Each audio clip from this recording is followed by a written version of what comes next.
Assalamualaikum warahmatullahi wabarakatuh.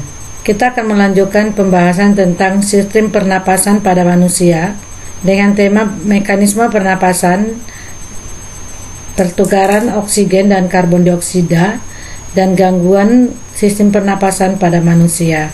Bersama Haryani, guru SMA Negeri 1 Bontang, Kalimantan Timur. Mari kita simak video selanjutnya.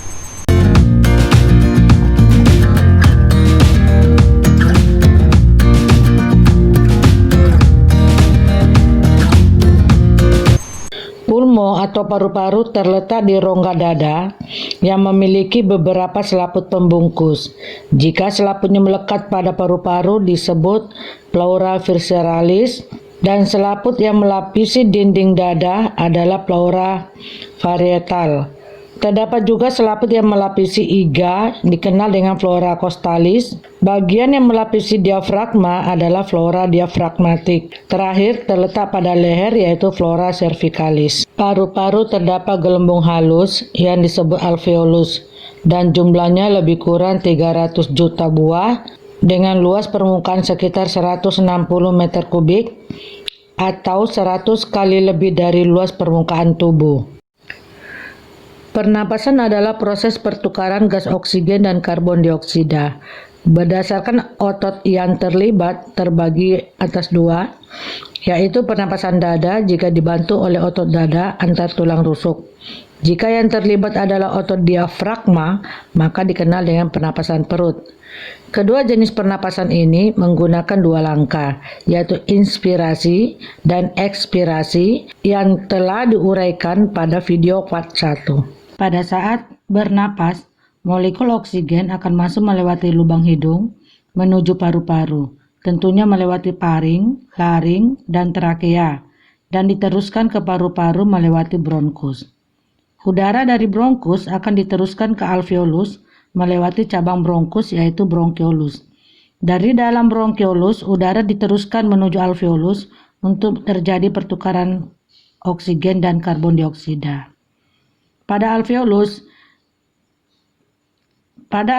yang dikelilingi oleh pembuluh kapiler akan terjadi pertukaran gas secara difusi. Sel darah merah yang awalnya berwarna keunguan menjadi sedikit merah karena adanya oksigen. Proses pengikatan dan pelepasan oksigen dipengaruhi oleh tekanan oksigen, kadar oksigen, dan kadar karbon dioksida di dalam jaringan tubuh dan terjadi secara difusi. Pertukaran gas antara darah alveoli dan jaringan terjadi karena tekanan dan gradien konsentrasi baik di alveoli maupun pada jaringan. Karena tekanan parsial oksigen berbeda, maka hemoglobin mampu mengikat oksigen sampai ke jaringan. Diagram pada video menunjukkan tekanan parsial oksigen dan karbon dioksida dari alveoli ke darah, lalu ke jaringan, dan sebaliknya. 97% oksigen diangkut oleh sel darah dan 30% sisanya tersebut dalam keadaan terlarut melalui plasma. 20-25% karbon dioksida diangkut oleh sel darah dan sisanya adalah bikarbonat Kanada. Mari kita lihat pengangkutan oksigen dari alveoli ke jaringan. Hemoglobin dalam darah mengikat oksigen membentuk oksihemoglobin. Setiap hemoglobin dapat membawa 4 molekul oksigen. Selanjutnya, oksihemoglobin atau hemoglobin yang mengikat oksigen akan diangkut menuju organ lain dengan cara pertukaran gas secara difusi pada jaringan. Hal ini dikenal dengan istilah respirasi internal. Oksigen ini akan dipakai dalam sel, khususnya pada mitokondria, untuk menghasilkan energi yang dikenal dengan istilah respirasi seluler.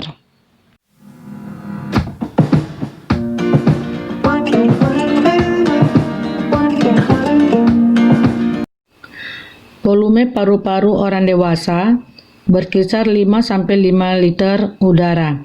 Volume ini dikenal dengan istilah kapasitas paru-paru. Udara yang dihirup dan dikeluarkan oleh paru-paru dapat diukur oleh suatu alat, yaitu spirometri. Alat ini dapat mengukur pertama, volume tidal, yaitu udara yang keluar atau masuk paru-paru sebanyak 500 ml. Kedua, udara cadangan inspirasi atau udara komplementer, yaitu udara yang masih dapat masuk ke dalam paru-paru secara maksimal setelah melakukan inspirasi normal yang berkisar 2.500 sampai 3.000 ml. Hal ini biasanya terjadi saat latihan. Ketiga, udara cadangan ekspirasi atau udara suplementer, yaitu udara yang masih dapat dikeluarkan setelah melakukan ekspirasi normal dari paru-paru, biasanya berkisar 1.250 sampai 1.300 ml. Keempat, udara residu, udara yang tersisa di dalam paru-paru untuk menjaga paru-paru tetap mengembang dengan jumlah 1.200 ml. Jika volume tidal sebanyak 500 ml ditambah volume cadangan inspirasi 1.500 ml dan volume cadangan ekspirasi 1.500 ml, maka didapatkan 3.500 ml yang dikenal dengan kapasitas vital paru-paru. Udara sisa sebanyak 1.000 ml ditambah kapasitas vital 3.500 ml, maka didapat volume total paru-paru sebanyak 4.500 ml. Frekuensi pernapasan adalah intensitas memasukkan atau mengeluarkan udara per menit. Frekuensi pernapasan dipengaruhi oleh faktor usia, jenis kelamin, suhu tubuh, posisi tubuh, dan aktivitas.